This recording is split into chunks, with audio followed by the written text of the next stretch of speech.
Mga ka-crypto, hindi lahat ng asset ay nabibigyan ng pagkakataong maging bahagi ng global financial system.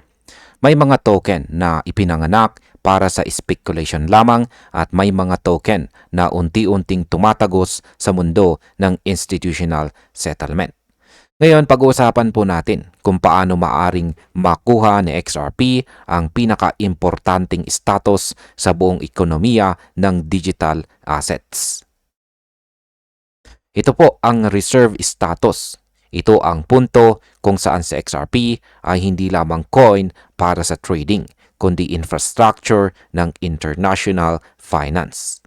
Kaya papaliwanag po natin ang framework na inilatag ng crypto researcher na si Ginong Stern Drew at kung paano po magiging certain ang reserve status ni XRP. At ang tanong, kailan ito mangyayari?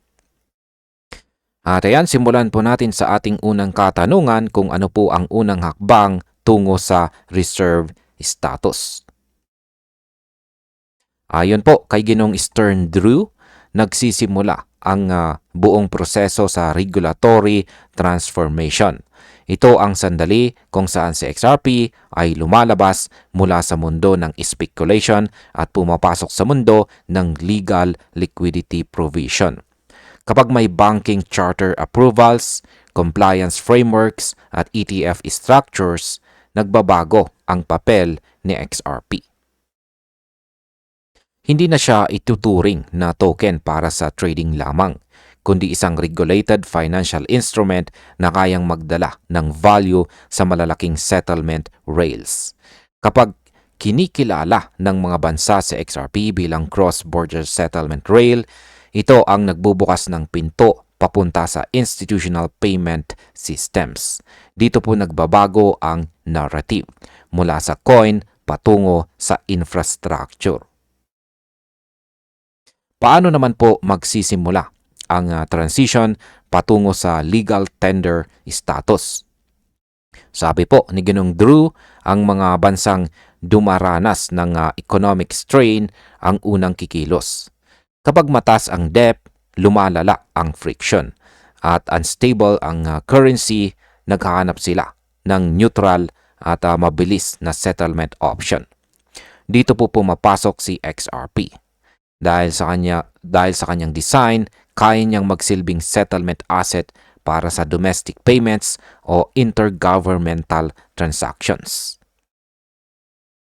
Kapag sinimulan ng gobyerno na gamitin sa XRP sa official settlement functions, kahit hindi pa full legal tender, nagkakaroon na po siya ng functional legal tender status. Dito po nagsisimula ang shift. Si XRP ay nagagamit sa eksaktong papel na hawak ng fiat currencies. Ano naman po ang papel ng synthetic CBDCs at central bank integration? Maraming bansa ang walang kakayahang gumawa ng sarili nilang CBDC infrastructure.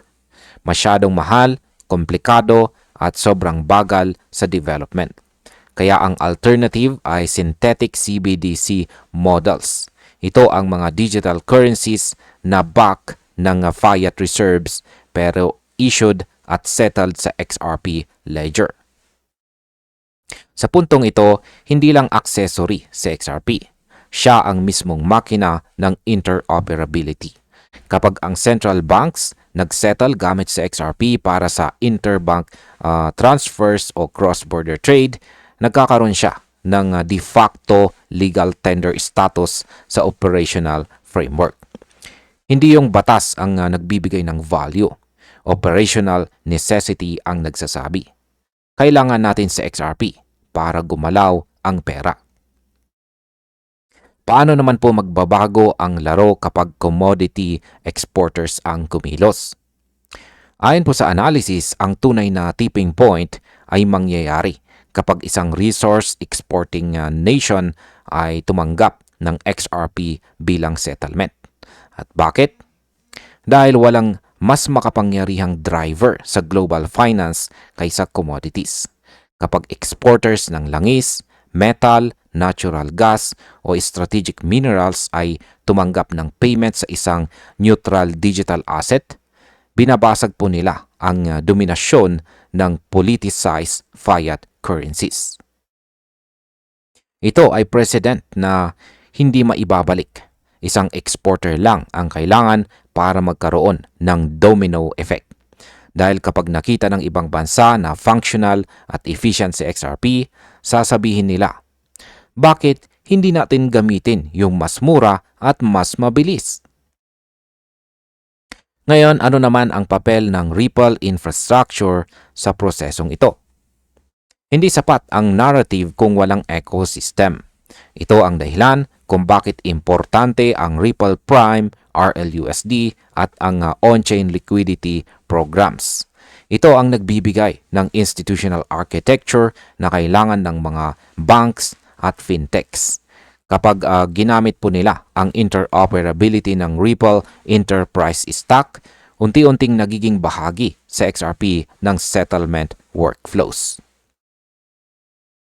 Kapag na-embed na siya sa financial rails, magiging natural lamang ang legal recognition dahil systemic reliance ang magdidikta.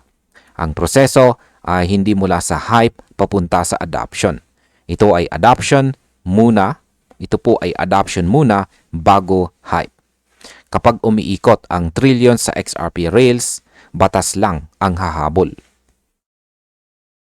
Ngayon, kailan po magiging malinaw ang reserve status ni XRP? Ang reserve status ay hindi deklarasyon ng isang tweet. Ito ay stage progression. Kapag governments gumamit ng XRP, kapag central banks nagsettle gamit ito, at kapag exporters tumanggap ng settlement sa kanya, dito magiging certain ang status. Hindi dahil pinalitan niya ang US dollar, kundi dahil siya ang naging neutral infrastructure ng global interoperability. Kapag sovereign wealth funds at multilateral banks ay mag-hold ng XRP bilang hedge o liquidity reserve, magiging secondary reserve asset po siya. Ito ang first checkpoint bago siya maging primary, kailangan niya lang maabot ang critical mass sa settlement volume. Ngayon ay bakit hindi kailangang palitan ni XRP ang dollar para maging reserve? Ito po ang importante. Hindi kailangang talunin ni XRP ang dollar. Hindi niya kailangang maging global hegemon. Ang kailangan niya lang ay maging neutral rail ng value. Kapag naging backbone po siya ng settlement, lahat ng players na gustong sumali sa network ay kailangang humawak sa kanya. Ito po ang pinakasimple at pinakamalupit na mechanism ng economic pressure. Hindi niya pinipilit ang adoption. Ang market infrastructure ang gumagawa po nito. Kapag dumating ang puntong iyon, ang mga bansa ay hindi bibili ng XRP dahil gusto nila, kundi dahil hindi sila makakalahok sa global value transfer kung wala sila nito. At bilang panghuli, ay ano naman ang aking masasabi tungkol dito? Ang tanong ay hindi kung papalitan ni XRP ang fiat o kung gagawin niyang national currency. Ang totoong usapan ay interoperability, kung saan ang mundo ay pagod na sa fragmented at mahal na settlement systems. Kapag pumasok ang institutions, governments, exporters at central banks sa network, magiging self-fulfilling ang reserve narrative. At kapag nangyari iyon, hindi na hypothesis, kundi requirement na hawakan sa XRP. Para sa akin, kung dumating po ang tipping point na ito, hindi na tayo tanong ng kung, kundi gaano kabilis aangat ang demand. At hanggang dito na lamang po tayo sa video na ito mga ka-crypto. Maraming salamat sa panonood.